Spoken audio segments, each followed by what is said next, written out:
How's everyone doing today? Drinking a orange juice for this video. Decided I'm going to try to have a drink for every video. Keep a nice relaxing tone. So today I'm going to be talking about the Crown Contest boss, specifically the Ice one. I think too many people default to the Lightning boss for this event. You can see most people are doing damage here. It's easy to do damage there. You know, you get big numbers. It's nice and simple. However, I promise the Ice boss is not as intimidating as it looks. Your options are pretty low. I will admit that. There's a lot of teams you can't use, specifically just because of the way the boss interacts. The Fire boss, however, is reasonably intimidating. You need high resistance or just a team that can power through crowd control and does not care, which is not often. But today we're going to be talking about the Ice Guardian boss. It's worth doing this fight. It's a fun one. So I'm going to show off two teams, Toxin and Aura. We're going to start with Toxin. This right here is the damage I got. I keep it in the name. I got that damage with Inspiration 5 on Serpentimus, Inspiration 1 on Slate, Inspiration 1 on Reta. I will show you the damage. Low, 0 inspiration on the heroes I just mentioned.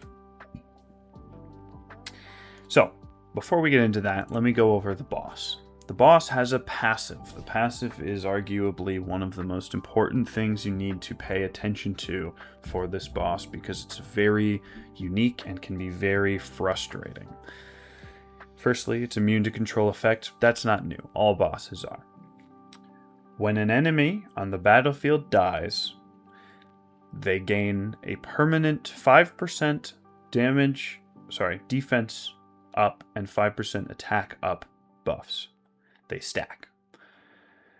In this case, when an enemy on the battlefield dies, that means our team.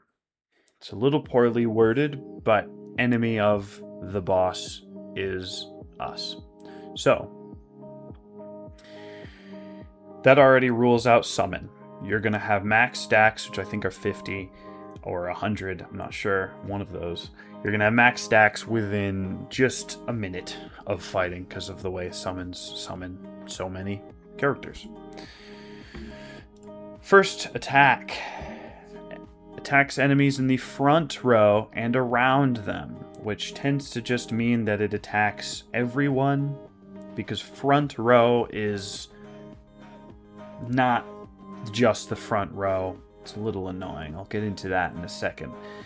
This inflicts the defense penalty and attack penalty, both of which are only 1, not 2.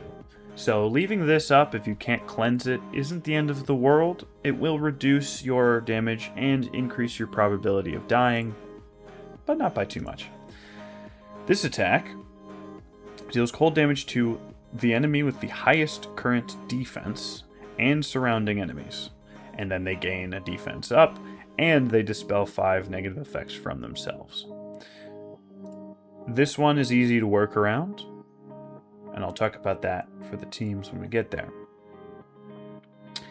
Deals damage to all enemies and dispels all buffs from hit enemies. Very straightforward, and for these teams, not that important, so not going to worry too much about that. So, for the Toxin team, you'll see the way it is set up, it is important. Let me talk about specifically first, let me talk about this first attack. Enemies in the front. For this boss, the front seems to be anywhere from this lane, which is not accessible normally, but melee characters will walk up to it, or maybe this lane. I think the front is the lane that you have an enemy in. So if I were to put Secretia here, this would be the front. But for him, Since he's targeting Slate, I'm pretty sure the front is this lane as well. I'm not entirely sure how it works. It doesn't usually work consistently. I just treat it as an AoE hit. It's going to hit everyone, and I'm just going to have to deal with it. Might not be the case. I'm going to actually try this run here with Secretia in the front, because that might make the difference, but we'll go over that after. Let me talk about Secretia first. Her positioning matters, her gear matters arguably the most. So, for her, she's going to be in Puppeteer set. She needs to keep your team turn meter boosted forward. She will also be in the Dragon Orb, but any accuracy artifact will do. This one's just the best option for this stat in particular. For her stats, you want high accuracy, very high accuracy. I use an accuracy chess piece. And then high defense, the highest defense on the team. This is for one specific reason. This attack right here. She is the tank of that attack. We don't need her to do damage. We need her to place a debuff and then act as the act as the tank for the single target attack. If we put her near them, they'll get hit by an AoE. If Reta is the highest defense, everyone here will get hit, and we want them grouped up. So we put Secretia separate from everyone else with the highest defense. Now that that's sorted, Serpentemis. You want high enlightenment, high attack, decent accuracy. That's it. You don't really need anything else. She should survive this just fine. Her talents, Soul Reaper, Mutual Destruction, and her specific talent will be the one that you want to use. Her favorite artifact is the Statue of the Serpent Deity. If you don't have that, you can try the Needle, the Enlightenment Damage Needle. I forget what it's called. Her armor sets, 4 mythics will do. If you don't have good mythics, you can try some offensive legendary sets. Either way, the stats are really the big kickers here. You want her in as much enlightenment as you can get your hands on. In fact, I'd wish this is even higher, but it is what it is. Twitch will be sharing his attack from this armor set. He will also be in the Misty Conch. So we set him up next to Serpentemis here for that sharing. He also has enough accuracy and this chest piece to increase the damage of his allies. I have the harp on him to help place those toxin debuffs consistently, or more consistently. Something I did forget about Secretia, something very important. This weapon or helmet, this armor piece, shares accuracy with the rest of the team. Which means, if you put her in the highest accuracy on your team... Sorry, there's a gnat in my face, goodness. If you make her the highest accuracy on your team, she will significantly help the rest of your team with hitting their debuffs, so you're going to want to do that. Reta does not need Gatekeeper Staff for this fight. It's relatively easy to stay alive, all things considered, so I put the horn on her, gives her accuracy, gives her HP, which is what we want. The new Reta, she has been changed. Her talent has been changed. She has a cap on her potential healing equal to her max HP. Well, equal to 150% of her max HP. So we need to put as much HP on her as possible.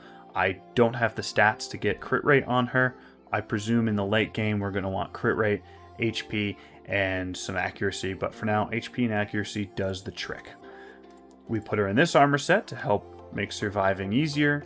And we use this gauntlet because it grants a 16% damage buff to our full team every time she uses her ultimate, because she's always topping everyone up. That's her. Next, Slate.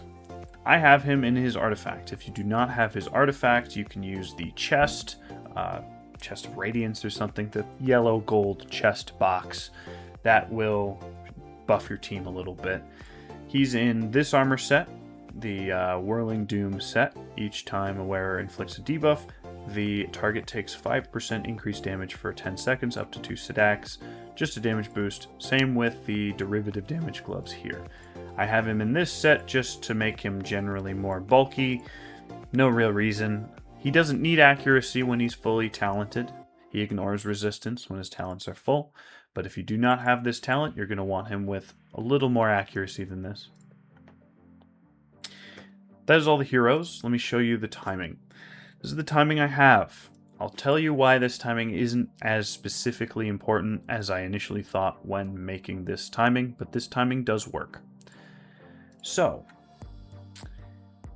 Reta places a recharge speed penalty, something I forget quite frequently. These bosses are not immune to that effect, so they actually slow out of tune, and the clever timing that I had constructed here no longer matters.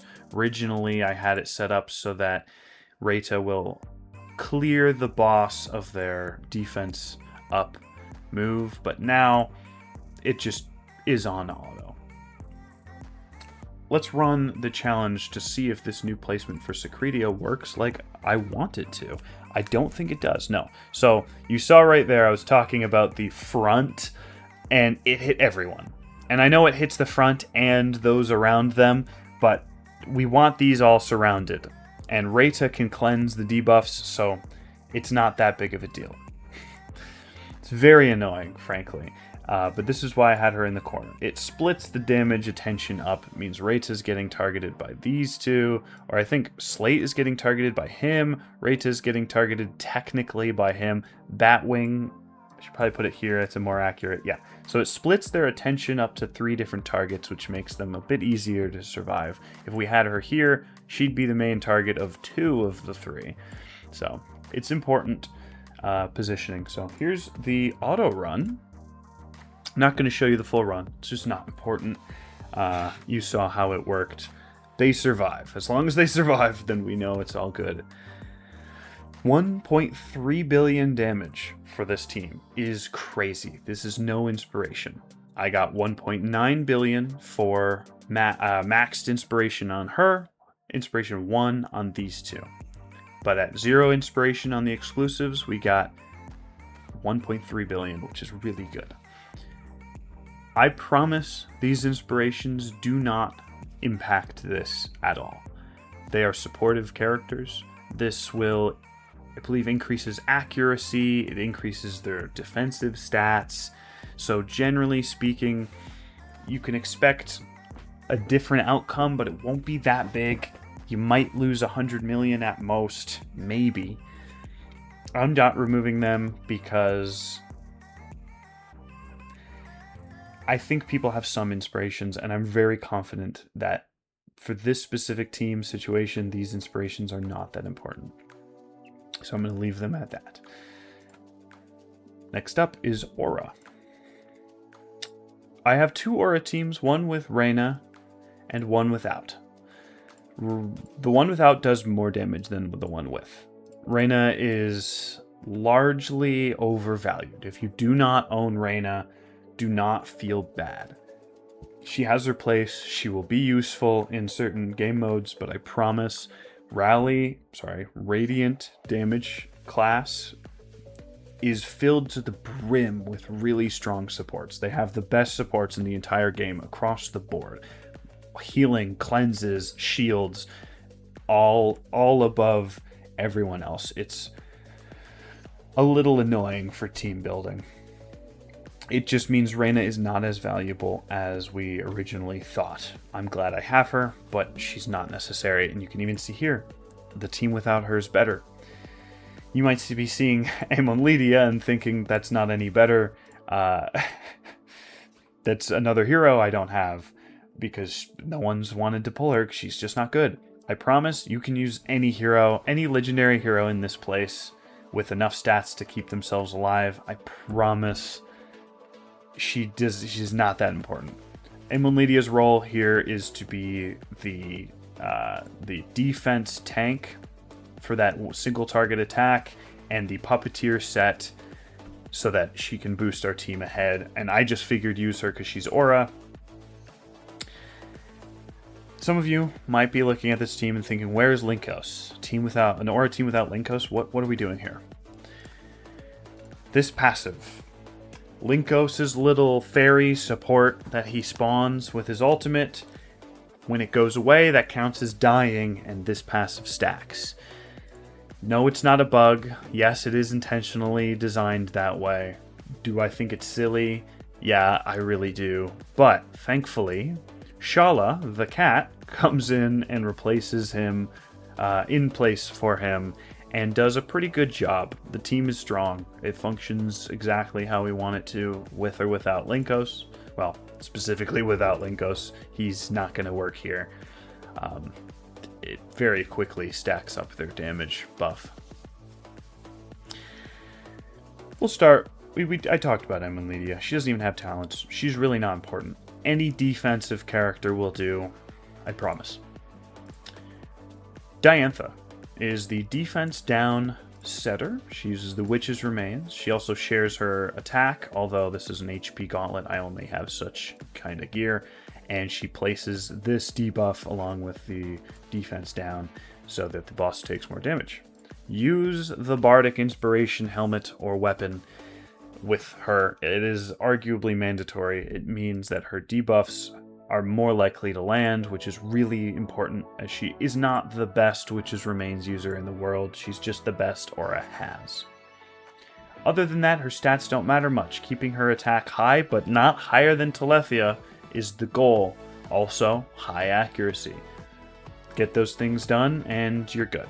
Build her with some HP. It'll work. Telethia. High crit rate, high crit damage, and high HP. That's the primary goal there. High attack, which actually we do now see.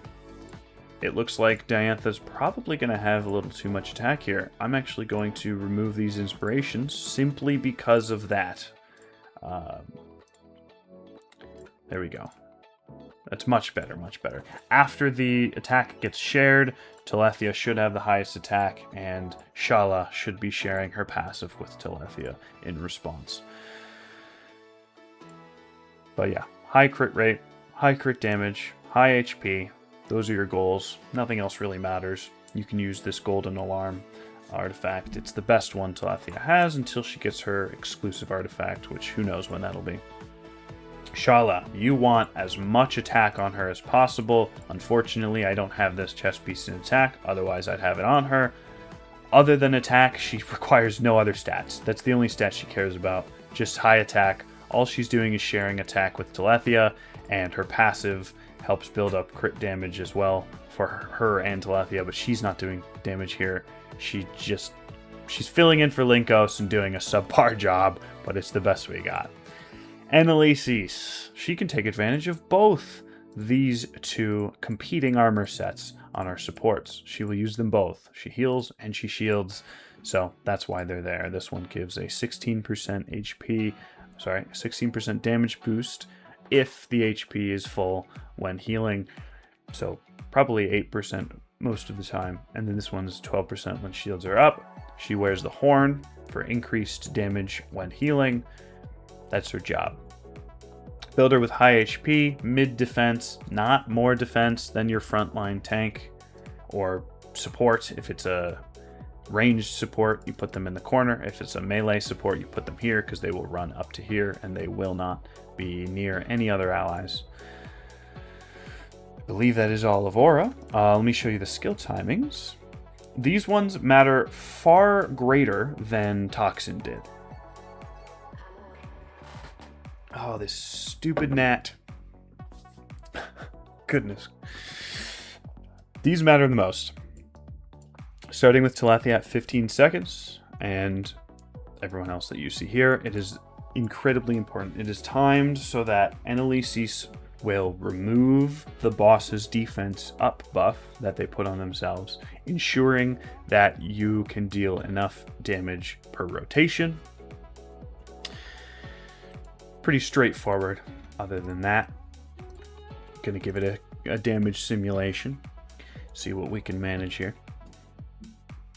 They should last the full duration. I I would be incredibly surprised if they didn't. All right, 494 million. My goodness, I look like a psycho trying to attack the air. 494 million damage is really good. It's not as good as you'd get for Inspiration 5, which is 1,542,000,000. But what are you going to do? It's about a third of the damage. But this just goes to show, when you compare that to Toxin, just how crazy Toxin is for AoE, even at Inspiration 0.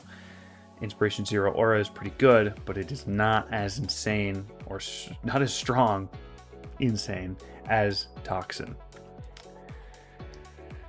There might be some other fringe cases for this boss, using Frost, using Rally. They aren't going to be good as Toxin or Aura, even at Inspiration 0 here. So I highly recommend you do these if you have them. If you don't, get creative. You know, read the skills. It seems so silly, but I know a lot of people like to look online for specific team comps for every single fight. But if you take the time to really read the skills and digest what those skills mean and what they're doing, you could build some cool teams. Some of my best teams have been my own, not ones that I've created off of other people.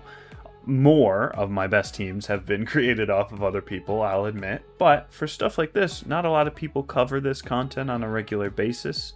So, you know, it's nice to make your own team. So if you don't have these heroes, make your own team. Give Ice a try. I think it's doable. You just have to think a little bit more than Lightning, Lightning is comically easy. So if you aren't confident in your skills, fight the Lightning boss. But if you fight the Ice boss and you do good damage, you will be helping out your server a lot. Not enough people are doing the other bosses. They're all leaning into Lightning. And with that, I hope you guys have a good rest of your day. Last thing. The Ice Blast banner was just released today as of making this video. I did summon on it, but I did not film it. I got terrible summons. I'm glad I didn't film it. It wasn't worth it.